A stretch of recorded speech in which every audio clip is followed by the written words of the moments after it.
Administrator Jim Bridenstine, Secretary Betsy DeVos, to Congresswoman Elaine Luria, and most especially to Director Clayton Turner and all of the incredible men and women who've been making great ideas take flight for 100 years. It is an honor to be here at Langley Research Center.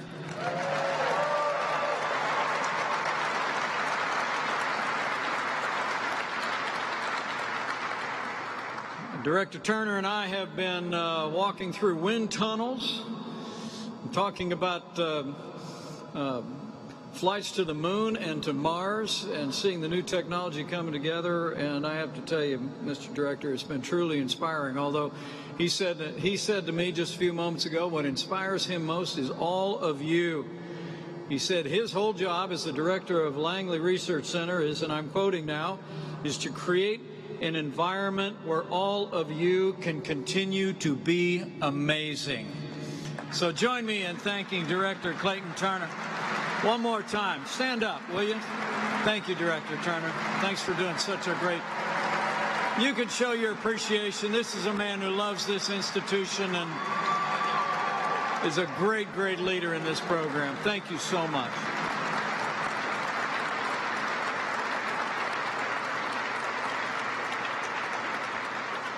Really is great to be here with so many incredibly talented and brilliant men and women. You are part of a century of legacy here that's been enabling incredible progress in American leadership in space, and it's my great honor to be with each and every one of you.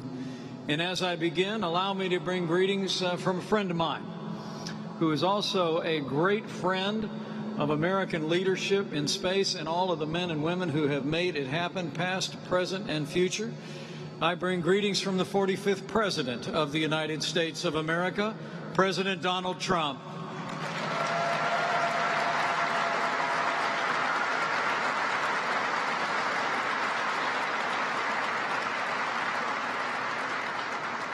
You know, as our NASA administrator just said, from the earliest days of this administration, it's been my great privilege to serve as chairman of the National Space Council.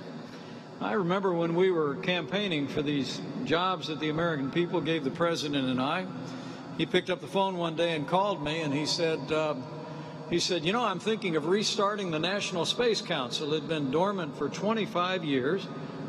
And he said, Mike, historically, the vice president has chaired that National Space Council, and I wonder if you would have an interest.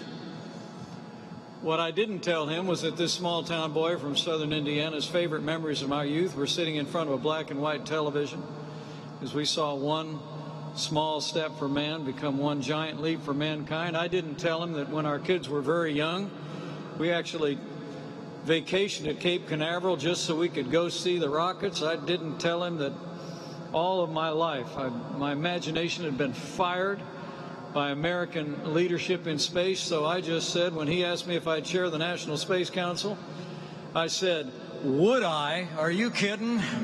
And it's been my great honor to lead the National Space Council that, thanks to President Donald Trump's leadership, has renewed American leadership in space. True. And being among all of you here at Langley Research Center, it's an honor to be with men and women who I just know, and I heard the latest on the progress that we're making. I know the men and women in this room are going to play a decisive role when, in 4 years' time, we return American astronauts to the moon and make sure that the next man and the first woman on the moon are Americans.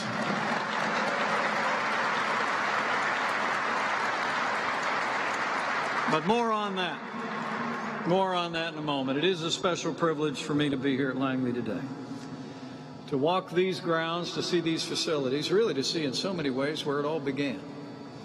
For more than a century, it's amazing to think of it, the men and women of Langley Research Center have been leading our country into the vast unknown. And what's even more remarkable about all you've accomplished is, for one reason or another, it seemed like more than 50 years ago, we were always starting from a step behind. But thanks to the ingenuity and the innovation of men and women here at Langley Research Center, America caught up fast, and has been leading ever since.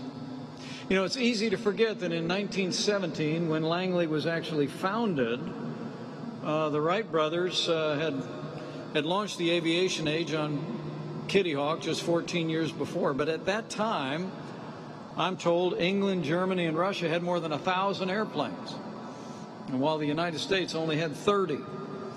By the end of World War II, though, thanks to the groundbreaking research conducted at Langley's state-of-the-art wind tunnels, not only were American aircraft the gold standard of aviation design, but in a few short years, we would fly faster than the very speed of sound. And in fact, the man who broke the sound barrier just turned 98 years young last week. Let's hear it for General Chuck Yeager.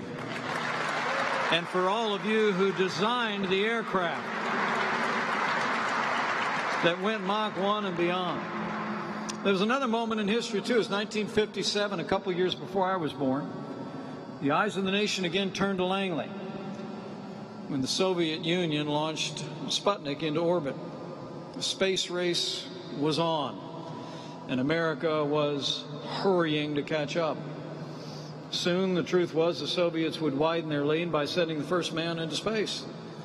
But the men and women of Langley were up to the challenge. They took President Kennedy's challenge to put a man on the moon by the end of the 1960s personally. In fact, it was your own engineer, John Hubble, who perfected the idea of just how to land on the lunar surface, and all the Apollo astronauts actually trained in these facilities. It's amazing to think that, and it's an incredible legacy. In fact, I'm told that it was in the docking simulator in this very hangar that Neil Armstrong learned how to land on the moon. Gives me chills to think about it. You know, and it was a testament to the preparation he received here that when he was asked what it was like to walk on the lunar surface, Neil Armstrong said, "Just like Langley."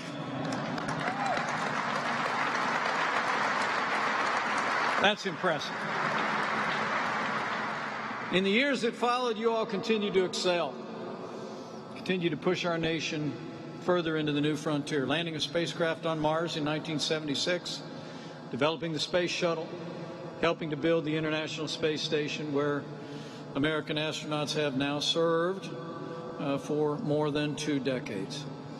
Here at Langley Research Center, literally, you've led the nation and frankly led the world in the advance of science and technology. And I'd be remiss if I didn't another way that you all have pushed forward. For in your eagle-eyed mission and your focus, you not only broke the sound barrier and inspired the nation, here at Langley Research Center, you broke the color barrier as well, and all of America celebrates. It's true. You all know we're standing in the home of the legendary Hidden Figures, African-American women, also known as human computers, who, despite the injustice of working in a segregated facility, lent our nation their incredible intellects and talents and helped us not only win the space race, but also become a more perfect union.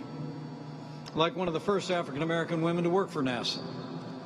She was born in West Virginia in 1918. She had a love for numbers even at an early age, I'm told. She counted everything. The number of steps to the road, the number of steps to church, number of dishes, silverware she washed every evening, everything. She counted. By 13, I'm told she was going to high school on the campus of West Virginia State College. 18 years of age, she actually graduated from that college. In fact, a couple of her family members just told me that she addressed the graduation at that college not too long ago. After graduation, she soon left her job as a school teacher to settle down to a quiet life as a homemaker until history came knocking on her door. She heard about an opening, I'm told, at the West Area Computing section here at Langley. led by her fellow West Virginian, Dorothy Vaughan, she decided to apply. She was hired in 1953, and it didn't take long for her colleagues to recognize her intellect and her ability. And I'm told her big moment came in 1962. NASA was preparing to make John Glenn the first American to orbit the Earth, but the mission hit a snag. Although the engineers had used the best automatic computers available to calculate the exact trajectory of Glenn's space capsule, I read that he wanted to be absolutely certain the machine's calculations were right. And John Glenn, history records, told them, "Get the girl and have her check the calculations by hand with her desktop calculating machine." And once she was finished, John Glenn was reassured. And he said, "If she says they're good, then I'm ready to go."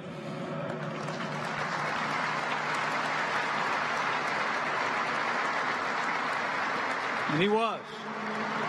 In fact, tomorrow marks 58 years since John Glenn's historic orbit. And what a debt this nation owes to him. And just as much to that woman who helped make it happen. At 100 years young, she is still with us, thank God. In 2015, she was awarded the Presidential Medal of Freedom. Today, her name graces the Computation Research Facility on this campus.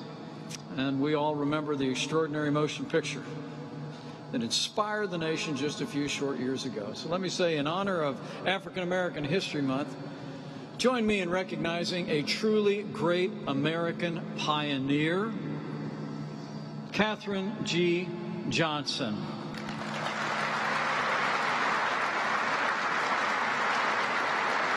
And join me in thanking her two incredible daughters, Joylette Heilich and Kathy Moore. Would you all please stand? These are two great ambassadors of their mom's achievements and of everything great about the American space program. Join me in thanking this incredible family.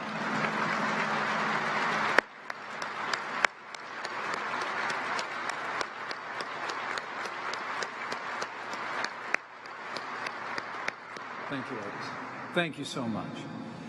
You know, we all owe a debt to many of the women of the Hidden Figures era, like Katherine, who broke down racial barriers while she pushed the frontier of human knowledge. Like another one, an engineer from Monroe, North Carolina. When she was a little girl, I'm told, instead of playing with her dolls, she'd take them apart and put them back together. Or she'd help her father work on his car, anything to learn how things worked. After graduating from Hampton University with a degree in mathematics, she heard about the opportunity to work here at Langley, become one of those human computers. Brilliant people gathered here. And NASA snatched her up. But she wasn't done yet. In 1975, after crunching data for 8 years, she decided it was time to start creating data. She asked her supervisor why men with a similar education to hers were being hired as engineers while women were not. Stumped, her supervisor transferred her to the engineering section, to our great benefit, where she became one of the first women aerospace engineers in NASA history. And during her 40-year career, she became, frankly, one of the world's leading experts on supersonic flight, which she continues to offer her insights today. For her life, for her contributions, past, present, and future, to American leadership in aeronautics and in space, join me in recognizing Dr. Christine Darden. Dr. Darden, thank you for your leadership, for your example, for all you've done for America and for the space program.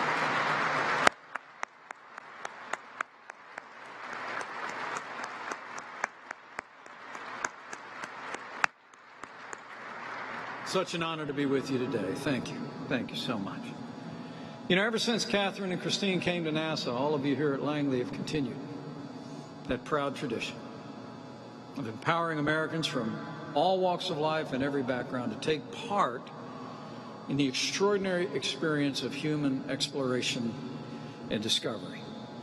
And for all that you've accomplished here at Langley Research Center, it's It's how you have done it, bringing all of the best of America together to do it. It's really a way that Langley Research Center has inspired the nation in two ways, not just for what you've done, but for who you are. I mean, the hidden figures inspire us about your great contributions to the life of this nation today. But the really good news is the hidden figures have given way to modern figures, many of whom are with us here today. Am I right?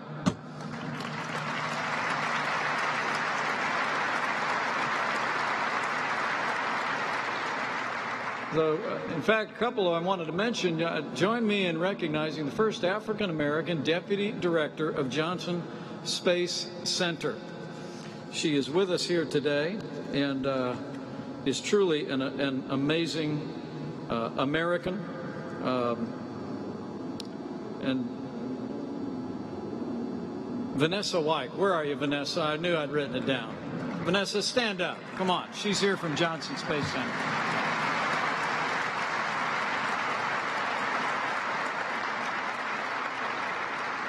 And then join me in recognizing an incredible American astronaut, Stephanie Wilson, who is with us today. Stephanie, thank you for your courageous contributions to the space program. And I mentioned him before, but he just also happens to be the first African-American director of Langley Research Center. Clayton Turner, thank you. Thank you for your leadership and your example. We're all great Americans. Truth is, people here in Langley have led our nation to dominance in the skies and in space. You've led us to important milestones toward a more perfect union. And now the eyes of the nation are turning on Langley once again. And I'm here today on behalf of the President of the United States to encourage you to bring your renewed energies to our new mission, maybe the most ambitious mission of all in the history of Langley. You know, in our first year in office, President Trump signed what came to be known as Space Policy Directive 1. We made it the policy of the United States of America to return to the moon and prioritize crewed missions to the lunar surface. And ever since his signature dried on that document, I know all of NASA and Langley Research Center have been busy at work. I was inspired to get an update on that today. I'm pleased to report to you as well that thanks to the efforts of so many of you here, before we even get to the summer, with the strong support of all of you, the United States will return American astronauts to space on American rockets from American soil. We're going back. And we're going back from the USA. It's amazing to think, Stephanie and I were talking about it, this courageous astronaut. It's been about 10 years since we grounded the American shuttle program. And since that time, we've been catching a ride from other nations up to the International Space Station. But those days are over. And the NASA administrator will testify. I only call him about once a week to make sure that we're still on track. And I know the imagination of the American people is going to be fired. It's going to be fired anew as they see courageous men and women once again take that long walk, ride the elevator up, and climb into the capsule and return to space on American rockets. But as we renew our commitment to human space exploration, the President also made it the policy of the United States to return to the moon in a set period of time within the next 5 years. And the director and I were talking about the fact, and I was inspired to hear that when the President gave me the privilege in Huntsville of announcing our intention to return to the moon within the next 5 years, he said there was someone who was planning to retire who said, you know what? I'm going to put off my retirement because I want to be here at Langley Research Center when we get back to the moon. And you got to thank him for it. Together, we're going to ensure that the first woman and the next man on the moon will be American astronauts.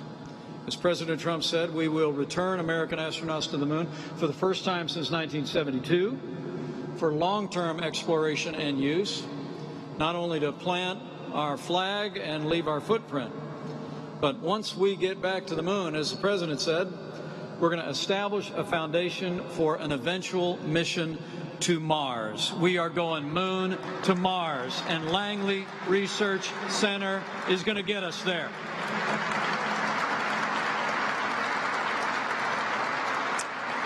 I don't have to tell all of you that Langley is going to be absolutely vital to this mission. As I learned again today, touring the facilities, I know you're hard at work, testing in the wind tunnels, the SLS space launch system. It's the most powerful rocket NASA will have ever built. You've developed a launch abort system. You're building laser radar systems to enable our astronauts to land precisely on the moon, near the water they'll need to sustain a long-term presence. You're testing new heat shield designs to help our astronauts navigate the treacherous Martian atmosphere when we get there. And I'm also told you're working with industry partners to develop the robotic space assembly and construction technology we need to land on Mars. I was actually very impressed with all the robotics that we just saw that would be actually building the structures on the surface of the moon while our astronauts are doing the exploration work. It's really impressive. And to actually see that young engineer using an Xbox controller while he ran the whole thing was even more impressive. We're capturing the enthusiasm of a new generation of American pioneers. We're bringing all the best technology, and you here at Langley are making it happen. So I really came by today just to say thank you. Thank you for what all of you are doing in this renewed mission for American leadership in space. And I want to assure you, under President Trump's leadership, we're not only going to have the will, we're not only going to have the goal, but we are going to make sure that NASA and Langley have the budget to get the job done.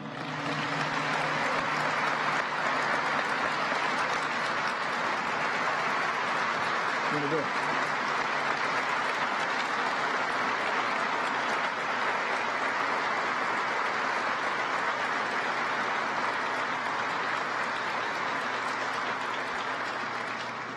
In fact, President Trump has already signed into law the largest budget ever for NASA in the modern era. And just last week, the President unveiled this year's budget for NASA, which calls for a NASA budget of more than $25 billion. It's a 12% increase. And let me just say, I can assure you that the support for NASA is strong and broad in Washington, D.C., and it is truly bipartisan. And I do want to thank Congresswoman Elaine Luria for your strong support, not just of Langley, but of NASA. And thank you for being here today as well.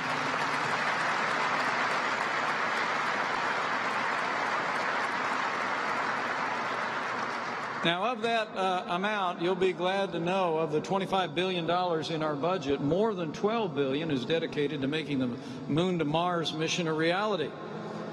We are putting the resources of the American people behind the goals that President Trump has set and that you all are going to be tasked to make happen. But we all know that we won't get to the moon, or Mars for that matter, by relying on government efforts alone. This is a nationwide effort, as frankly our space program has always been. Isn't that right? We need all hands on deck. We're not going back to the moon by ourselves. We're going to be going with your support, with the great support of all of the civilian leadership here at Langley and around the country. And we're going to be leading with new commercial partners and freedom-loving international partners as we pave the way back to the moon and Mars. That's why, frankly, under the President's leadership, we've taken decisive action to unleash private sector space exploration like never before. You know, the President puts it very succinctly. He wanted us to clear out regulatory hurdles to private space exploration because, as the President said, rich guys love rockets, and we want to let them build them and carry us back into space, right?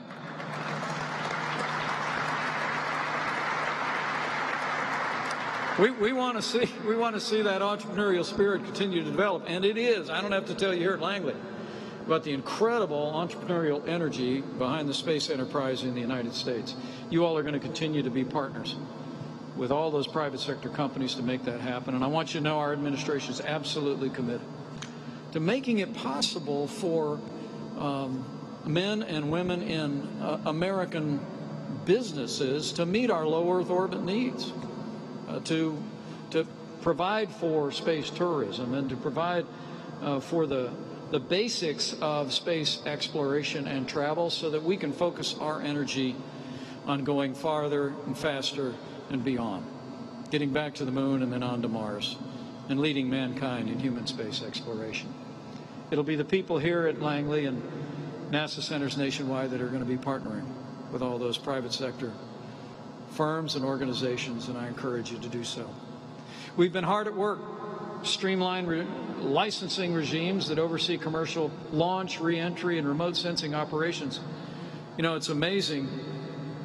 The director and I were talking about some of this before, but it's amazing that people that were looking to get a license to launch a rocket on the West Coast had to get a different license to launch a rocket on the East Coast. And so we've standardized all of it. We've worked on space traffic management, and we're removing outdated regulations that increase costs and, frankly, stifle innovation. We've also encouraged a more stable space environment by developing that traffic management system. And today, NASA is leading commercial-friendly efforts to plan the orbital platforms that will eventually succeed the International Space Station, as well as lunar landers that'll carry us once we're back on the moon. So I want to assure all of you that not only do you have the support of this president, this vice president, but I have every confidence that you have the support and the admiration of the American people. Stephanie and I were just talking about this, and she agreed with me, so I must be right. But once we have American astronauts on American rockets being launched from American soil, the American people are going to know we're serious, right? And I think it's going to continue to fire the imagination of people of this country. The broad bipartisan support that we have on Capitol Hill, I think, is a reflection of the fact that America is ready to go again. We're ready to lead again. We're in so many ways a nation of pioneers. And you all, some of you here literally, and your families, and all of you individually are part of that pioneering generation. So get ready to get busy. The President has directed NASA and the Administrator to accomplish our goal to return to the moon and then on to Mars, not only within 5 years, but let me be clear. The President's made it clear that we're going to accomplish this goal by any means necessary. In order to succeed, we are going to continue to focus on the mission over the means. We want to challenge each one of you here at Langley. Consider every available option and platform to meet our goals, including industry, government, and the entire American space enterprise. It's a reason why we're cutting out the underbrush of needless regulations and barriers to innovation, because we want you all to be able to reach, to engage, and to draw on the best ideas in America to get us where we're going by the time we set ourselves to get there. Our administration is absolutely committed to this goal, and we want you all to have the same determination and resolve to get there. And this President, this administration, and the American people are committed to achieving this goal through NASA and through the Langley Research Center.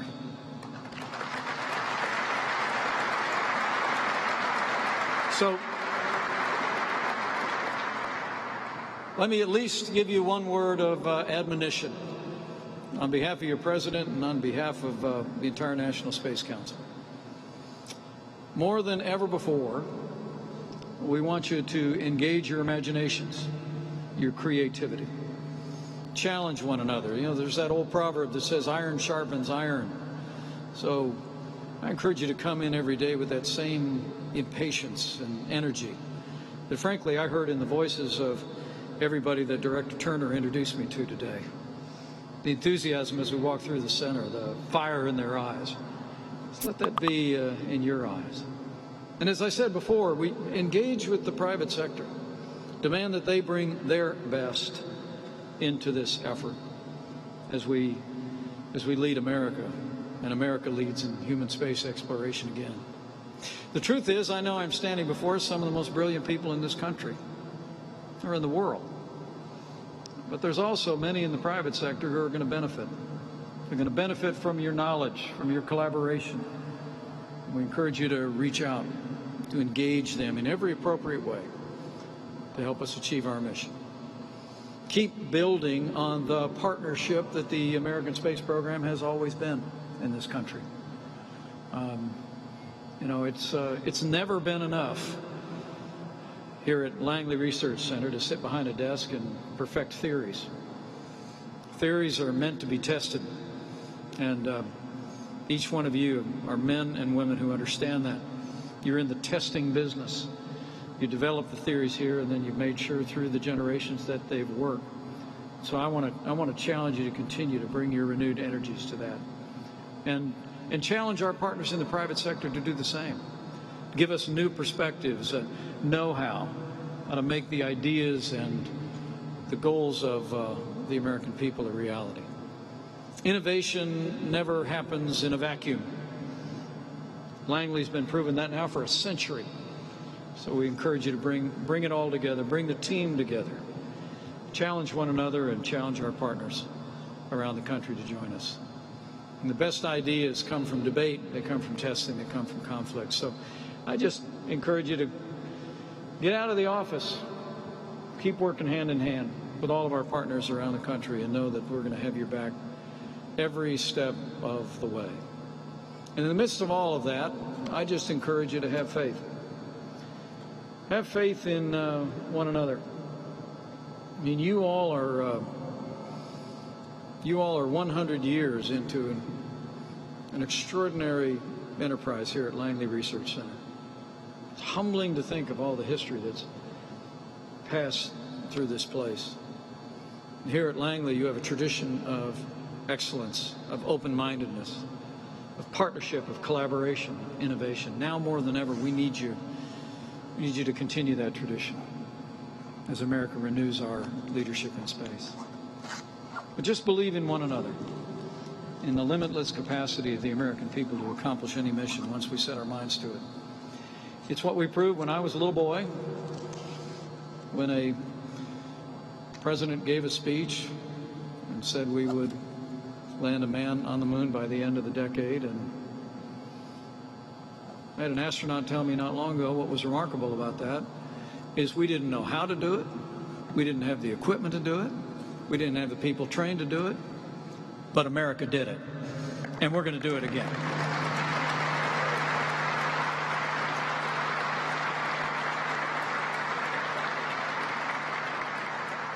So I leave here today with renewed confidence. I have to tell you, Administrator Bridenstine knows I talked to some of those people over at the last facility, and I just said, we need to get these people on the road. The enthusiasm here is contagious. And I have every confidence. I have faith in each and every one of you that you're going to live up to the incredible legacy of which you are a part here at Langley Research Center. You're going to continue to innovate. You're going to continue to develop the ideas of the future to achieve all of our goals. And I have to tell you, I also have faith in this new generation of astronauts. We just graduated the new class of astronauts down in Houston.